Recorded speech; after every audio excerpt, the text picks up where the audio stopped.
Бид нэр хамт байж ээж харин ямар нэгэн баримтчилгаа хийгдсэнгүү. Тэгэхээр ер нь бол сонгуульд өгч байгаа. Сонгуулиар одоо энэ 5 толгойн асуудлыг шийдэхээс нааш энэ баримтчилгаа энэ бүх юм бол дуусахгүй.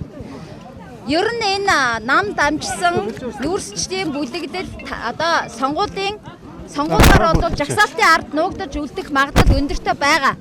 Тийм учраас бид нар ерөөсөө 76 мажоритар системээр өөрсдийнхөө тойрогддог 76-удаа очиж өрсөлдөж гарч ирэх нь чухлаа гэж би бодож байна. Тийм учраас өөрсдийнхөө хуульд өөрчлөлт хийж 28-ын жагсаалтыг байхгүй болгохын төлөө бид нар бас 27 хоногт ажиллана гэж бодож байна.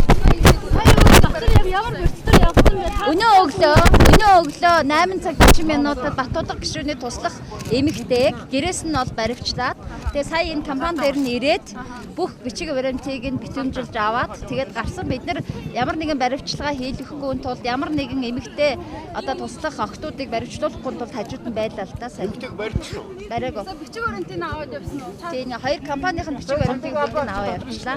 Ер нь яг одоо бичлэгийг За намаг ер нь 3 цагийн үед ирэхэд бол энд гадаа 2 том автобус дүүрэн тусгаагийнхан бүгдээрээ багтаа ингээд тусгаагийнхан ирсэн байсан.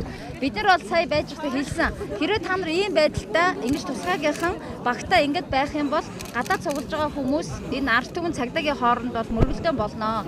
Тийм учраас энэ цагдаа нараа явуулаа гэжээж бол цагдаагийн гол бичиг явуулсан.